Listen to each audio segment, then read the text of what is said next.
If you were not able to check in, we please ask that you go back and check with Savannah and for the picture and badge before you leave today. And also, if you just came in and did not receive one of these, just see me afterwards. We'll make sure to find which group you're in, because it is specific to the red group or the blue group in terms of the lessons for the Bible time. I think Kathy hit on some of this, but I'm just going to kind of go over the points that children will be escorted to the worship center by their parent, and their bands will be put on outside of the worship center. Does that make sense? The parent will already have a band, the child will have the matching band. They'll bring them to the group, drop them off, and then the parents will exit. If the child has a blue band on, that does mean they are a new attendee that night. If they have red, that means they were pre-registered. And once the new attendee comes back the second night, they will also have red. So your blue bands will just be the kids that are coming new that night. And then we have some different colored bands on Wednesday night. The way we're going to do things, if we have children that just come for Wednesday night services, they are actually going to rotate differently. They're still going to be in missions with some of your groups, but then we have some people that are going to kind of take them to crafts, and then they'll dismiss in that hour time of the worship service. So they will not rotate within our Bible study groups. That's different this year as well. Normally we just pop them in, but it's a security issue in getting them picked up, the safety issue. They're picking them up before Bible school's done, and that creates some of that with safety. So they will rotate a little differently and have different colored bands. Likely you won't see those children except if you're in the first missions rotation. And I'll talk about that in a minute. The worship center will be, if you've been with us before, the worship center will run the same way in terms of you will have a blanket out, you will have a sign in a cone posted as to where your group is. There will be cards as well. Registration is actually all the way in the back. There will be the little cards as well that tells us the location of the groups.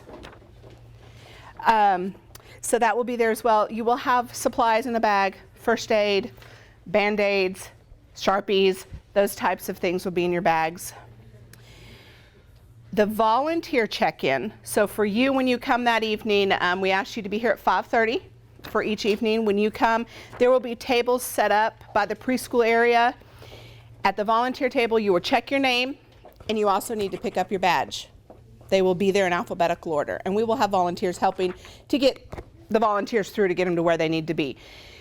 One of the critical things we're really asking this year, make sure you return this badge to that table at the end of the night. Okay? We are asking that they do not leave the premises just as a safety precaution. Sometimes, if something happens and it ends up, we don't want a lot of people to have these. We just want to make sure the ones that have it are the ones that are supposed to be with the kids. So just return them to the table. There is, if you have looked at your schedule, you will probably notice a difference from the last few years. We only have 2 rotation times this year. In the past, we've always had 3.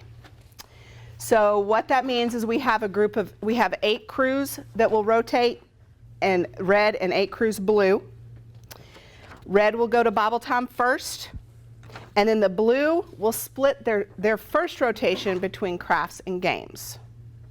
Crafts will be in the old atrium like normal. And games will be in the worship center like normal.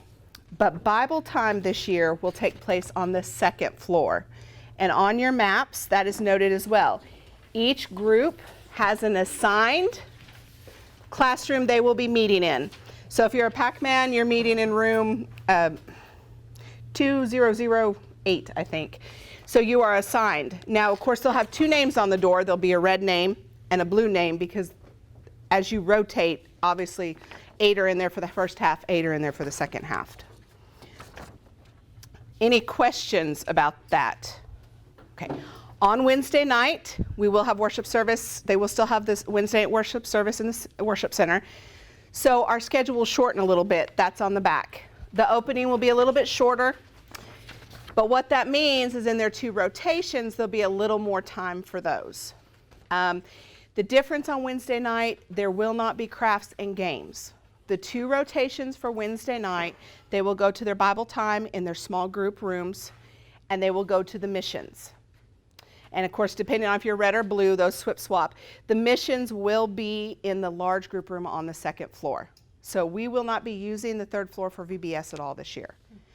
The flow pattern will stay the same as it has in past years. When you exit to go to the second floor, we always use the Nashville Road stairs, and those are the upstairs. And when you need to come back down to the worship center or the craft area, you're going to come down the stairs kind of there in the center by the elevator.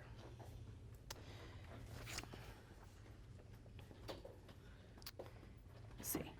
Tuesday night is the gospel presentation. That, in the past, that's been done in the large group room from the stage up there. This year, it will be done from the stage and opening. Pastor Tim Ashley is going to be doing the story part of that. All of the story is going to actually come from that large group time, the stories and everything.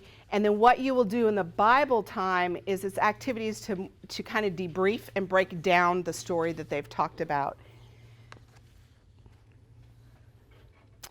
This is where this comes in. If you are comfortable, we obviously, if you have children on that Tuesday night when the gospel message has been presented that express an interest in knowing more or express an interest in baptism, we want, if you're, as the leader, if you're comfortable, absolutely, we want you all to talk with them.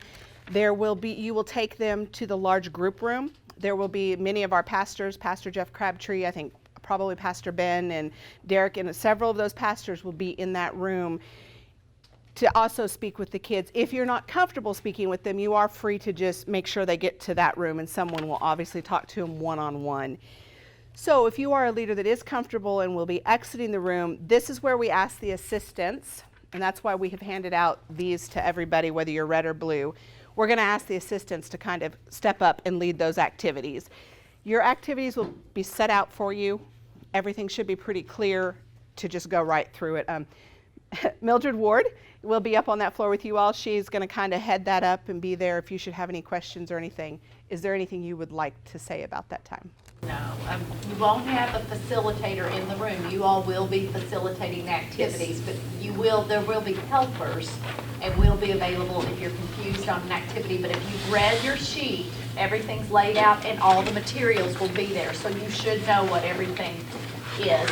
Also, every night we'll have Bibles in the room, and we'll have one Bible marked for the leader so that you can reference, because they'll hear the story from Pastor Tim and the big stage, but that's a large area, so if you want them to just hear it from God's Word, it's always awesome for them to see it in the Bible. So we'll have a bookmark and it'll be ready for you to share that, and then you'll have the activities.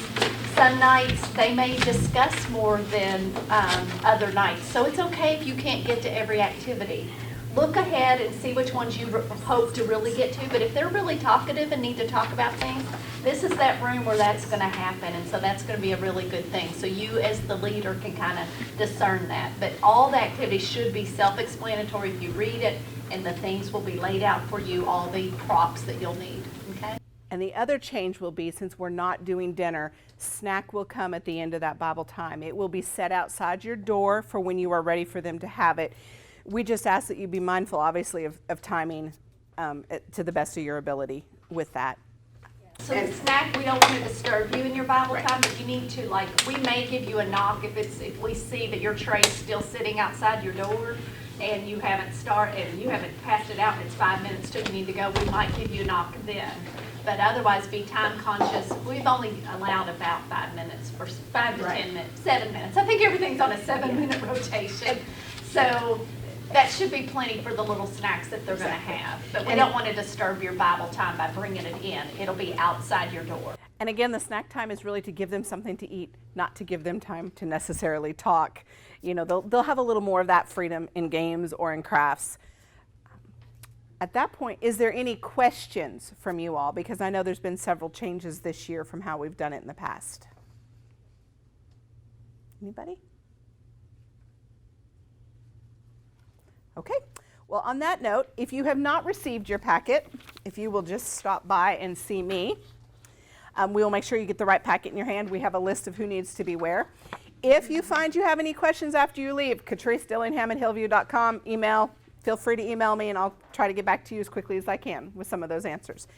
If there's nothing else, you all are free to go, and thank you for being here.